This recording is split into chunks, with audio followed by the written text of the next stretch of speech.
Hi, this is Joe again with another movie review. This time I'm going to do the second of three baseball movies that Kevin Costner did. I already did a previous review of Bull Durham, but this time I'm going to do a review of the second, and what I think is the best movie of the three. Of the three baseball movies Kevin Costner did, I think is the best one, and it's the 1989 movie Field of Dreams. Of course, this movie stars Kevin Costner, Amy Madigan, who plays his wife, James Earl Jones, Timothy Busfield, who plays something, and the last movie role for Burt Lancaster, who plays Doc Graham.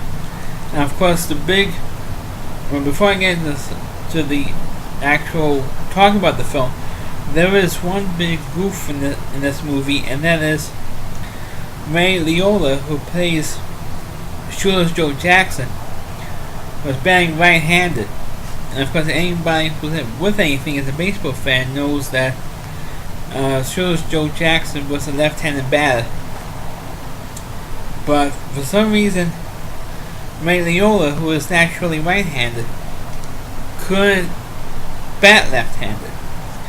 So instead of, what they could have done was, actually there's no CGI then, they could have flipped the negative of the film and to make him look like he's batting left-handed, or at least make an attempt. And years later, when the movie first came on DVD, Ray Liotta apologized for not even attempting to bat left-handed. But that's the only real major mistake in Field of Dreams. Well, the movie itself, it sort of, like I said, Kevin Costner is a farmer in Iowa who one day is out in his cornfield and he hears this voice that says, "If you build it, he will come." And he didn't know building what. He didn't know. And to build who will come. He didn't specifically say who will come or to build what. And then he got a vision on the voice or the powers that be gave him a vision. And the vision was to build a baseball field in the middle of his cornfield, Iowa cornfield.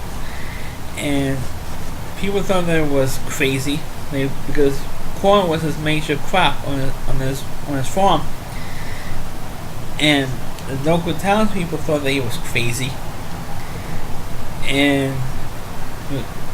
But he decided to do it, and because he felt that if he does it, as soon as Joe Jackson will come back from the dead and play again. Well, that was the reason why he decided to build the cornfield. And I said, well, people thought it was crazy. Even his wife thought it was nuts. But he didn't. But he felt like he had to do it. For some reason, he felt like he had to do it. And the wife supports him. And through, May, the whole winter goes by and nothing really happens. And they found out that they're losing money because they have less corn, and less acreage for corn, so losing money because for the space they have for the field, they could have made more money, but unfortunately they're losing money because of the cornfield. And then they decided to have, and then there's one particular day, Kevin Costner's daughter, I forgot who plays the daughter in this movie, but I think it was Gabby Hoffman, I believe, her actress's name. She was very good in it. Says, "Danny, there's a man on your lawn," and it had to be Shoeless Joe Jackson. And Kevin Costner pitches to him. And first he was catching some fly balls. He would hit some fly balls to Joe Jackson, and he caught some balls, and then he pitched batting practice to Shoeless Joe Jackson. I can't believe I'm pitching to Shoeless Joe Jackson, and all that stuff. And he says, "Oh, I can't believe that you made this field." It says this, and the big question for the whole movie is this heaven? He says, "No, it's Iowa." And after that little sequence, Joe Jackson asks Kevin Costner's character if the rest of the players can come. And he said, "Yeah, of course. I built this field for you.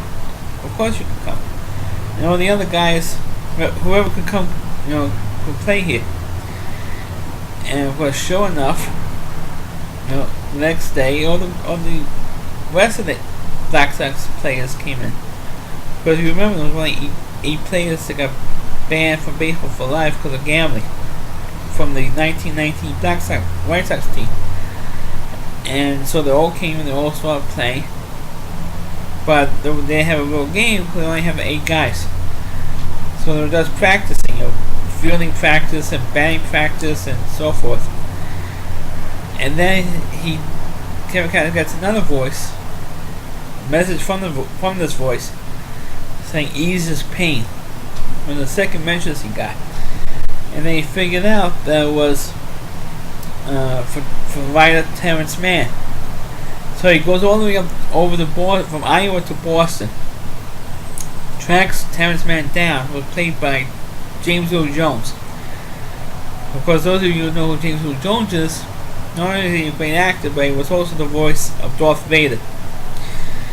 So you actually get to see him act in the movie instead of behind, doing the voiceover of a character in the film for a change. And he was great in this movie. And he said, "Oh, I gotta take it to a baseball game." So they go to a baseball game in Fenway Park, and they see a game, and they get another message saying "Go the distance."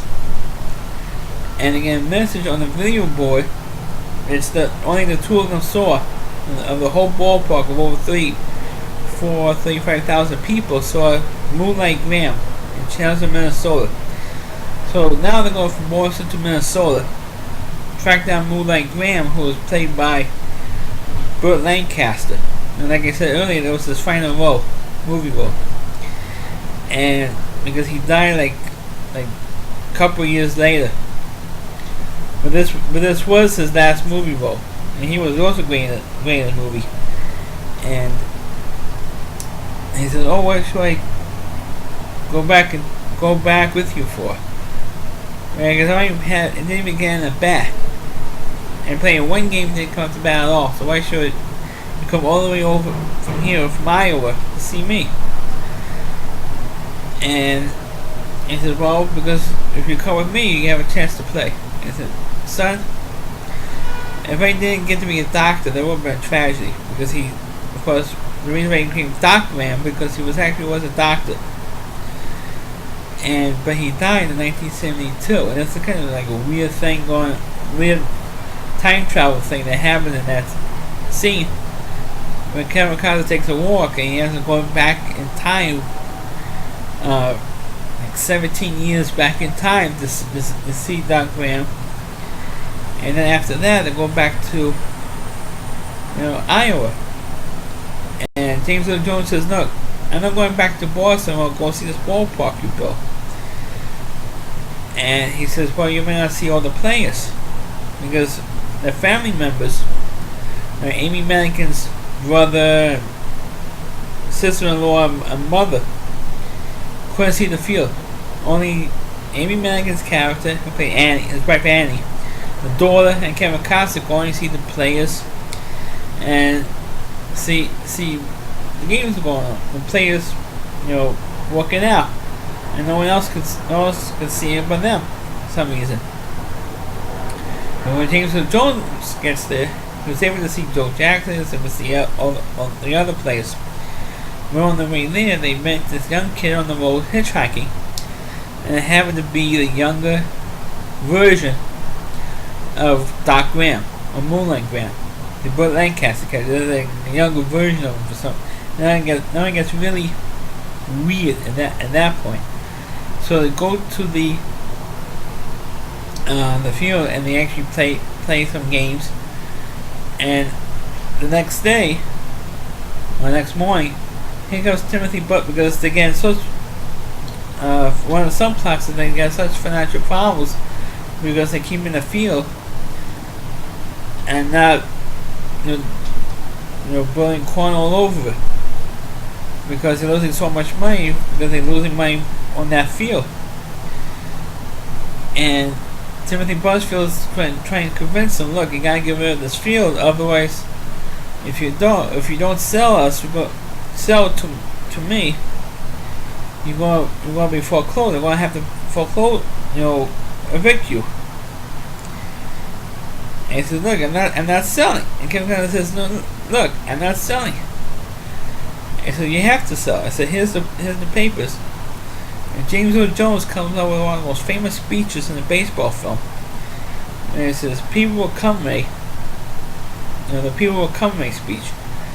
And his speech was actually quoted by Gary Carter. When Gary Carter got into the Baseball Hall of Fame in 2003, he quoted this speech where James Earl Jones saying, don't sell May. People will come May. And he said, and baseball has marked the time. America has rolled by like an army of steamrollers. It's like a chalkboard, erased and built again. But baseball has marked the time, America's pastime. And it was a great speech. It was delivered by a guy with a great voice. And the funny thing is that James Earl Jones grew up as a stutterer. He had a stuttering problem. And this guy has one of this great deep voice, but he has a stuttering problem, and now he's recognized as the voice of Darth Vader. He did this movie, and people talk about Kevin Costner's 3 baseball movies. Well, James Earl Jones, who was not a sports fan or a baseball fan, he did 3 baseball films, which is kind of ironic. He did. I think this was like the second movie that he did. The first one he did, I think it was back in the 70s, early 80s, called Bingo Long's Traveling All-Stars. It was about a Negro League travel team. And he did Field of Dreams. And the last movie he did was in 1993 called The Sandlot, which is another video for another day. And then, of course, eventually, Timothy Busfield does see the players eventually, but I had to do it because the daughter, or Kevin Costner's daughter, says, "Hey, look, this is nothing. We're not looking at nothing. We're looking at ball players play."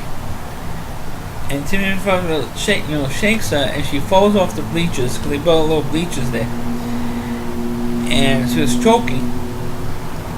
She was eating a hot dog. She was choking on it. And here comes the young Doug Graham. He comes off the field, and there's like a borderline that was built between the dirt and gravel. And for some reason, the ball players don't want to step over that line, because he either be an old man or die. So that's why there's a borderline there. And Doug Graham, Moonlight Graham, steps over that line. It comes from this young kid, and he transforms from this young kid to Burt Lancaster.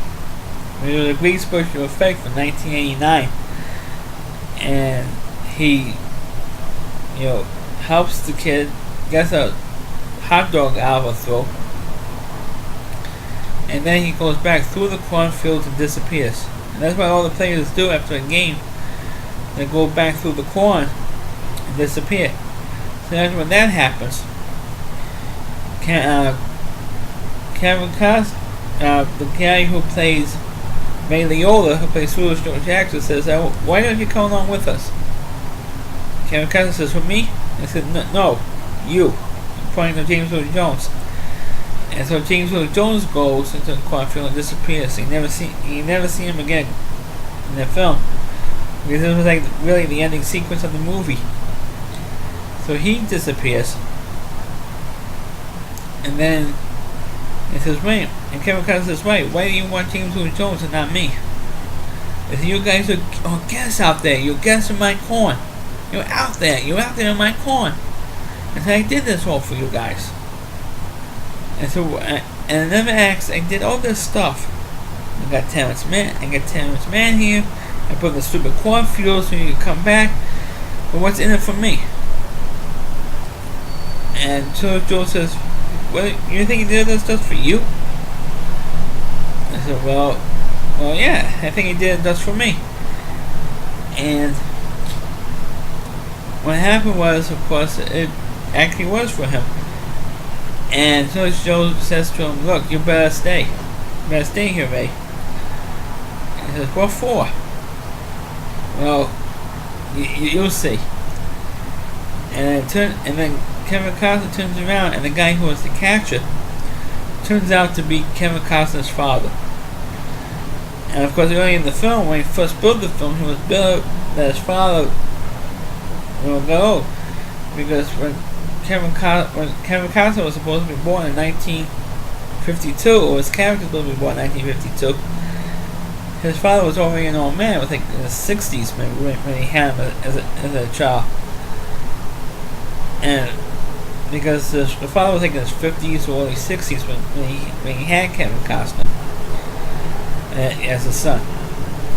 And so he was better than he grew old, because when he was born, he wasn't his hair like this. He was ancient when he first knew him.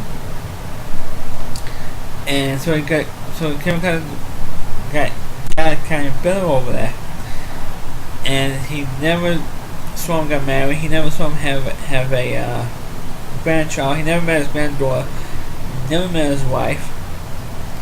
Even though he died after they got married, he was like too old or too sick to even be there for his ring. So he never really forgave him. And so here is, his father. He said, "Oh my God, that's my father." And what I said earlier in the movie was they almost have a split between Kevin Costner's character and his father, because he made a statement saying, "I can never respect a man who has a criminal for a hero." And the father's hero was Shirtless Joe Jackson, of course, who conspired with the other 7 White Sox players to throw in the 1919 World Series, so he can never respect him for that. And after he read one of Terrence Mann's books, he stopped having a catch with his father. And can you imagine that? An American boy refusing to have a catch with his father? So of course, at the end of the movie, that's what happens. Kevin Costner and the spirit of his father there had a catch in the end of the movie. And then when they're having his catch, that's when people starting to come. And you can see all the cars, the headlights from all the cars going all the way back to like the highway.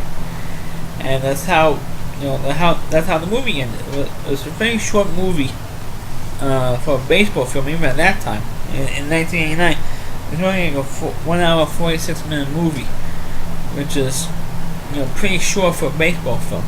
But like I said, this is the second.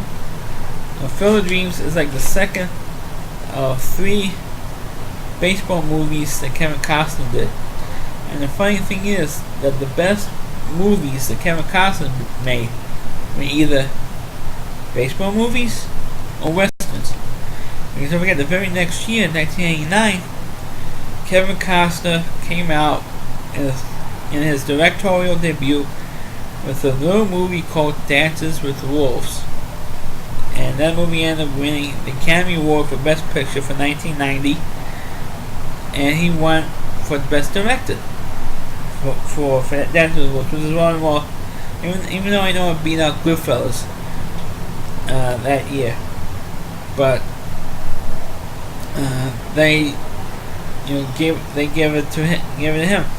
But this movie, I feel, also should have won the Academy Award for Best Picture, or at least get something out of it, because the movie that won for 1989 was, of all movies, which I consider one of the worst Best Picture winners, and it was Driving Miss Daisy, or what I like to call it, Driving Miss Dizzy, because it was an awful, I could never even get through the movie.